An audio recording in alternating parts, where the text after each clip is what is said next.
What's going on? Wanted to update my video on Simple Ghoki notes, and this is because there has been a change, sensitive mechanic change, that installs Super Jump here, and makes the setup slightly different, changes the flow, but we're going to work around it with a fast fall. I'm going to talk about that.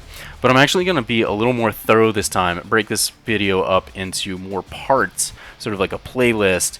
And the first part is going to be incredibly basic, so if you know anything about Gotenks, the character, or Ghoki, you probably want to skip it, but I'm going to sort of talk through things. If you're new here, maybe this will be useful.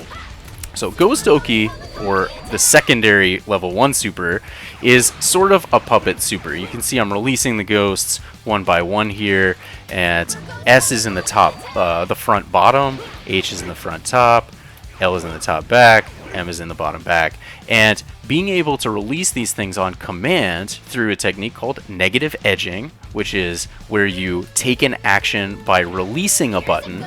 So you can see I'm going to tap L and hold it here. I'm holding it, and letting go, is an incredibly powerful thing, but it's also a strange thing in a game that doesn't really have a lot of negative edging. Although, technically, all assist calls are negative edged. So people constantly use negative edge timing in their combos and don't realize it, but that's a different story.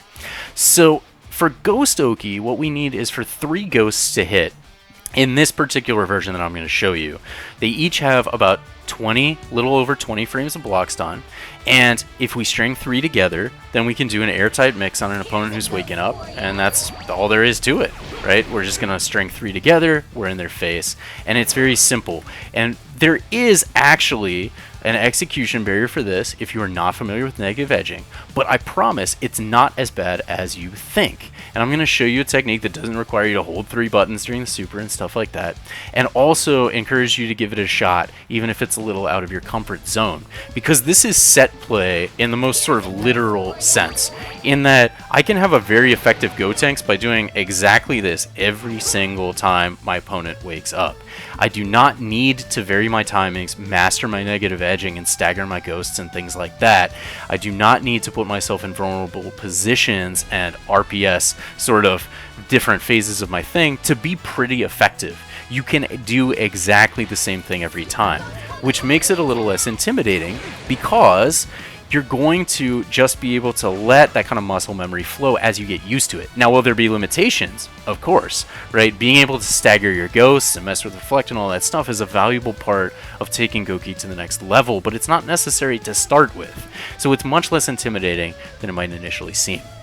The second thing I'm going to say is that it is worth learning because Ghoki is essentially the best thing you can do to an opponent who's waking up in Dragon Ball FighterZ, right? Maybe people have arguments for other things as the best. In my opinion, Ghoki's the best by rate, which is to say by resource investment.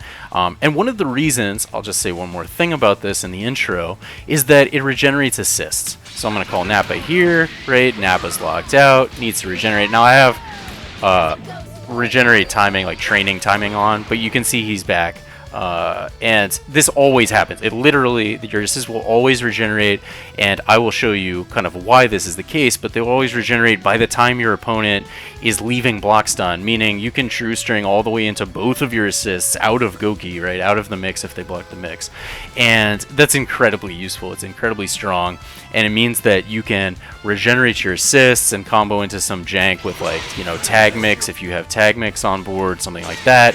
Whatever the case may be. And that's part of the reason the resource investment is so favorable when it comes to Ghoki, because Gotenks can combo into the spacing for this Oki without an assist, essentially invariably. And that is really, really important because assists are an incredibly valuable resource in neutral and in block strings. I mean, think about it, right? This is a 0 commitment button for my point character. 0 commitment. That's just making a huge explosion on the screen. Giant balls are flying through the air, right? Getting hits in neutral, messing with opponent assist calls, inducing block stun. Assists are an incredibly important part of tag fighters like this game. And not having to dedicate them to setups is also incredibly favorable for Gotenks. I'm going to give the comparison I'll give is Nappa, right, who has strong setups, but if you can see, right, this setup is great. I'm going to get like a 4-way in the corner, but I had to use an assist to get it.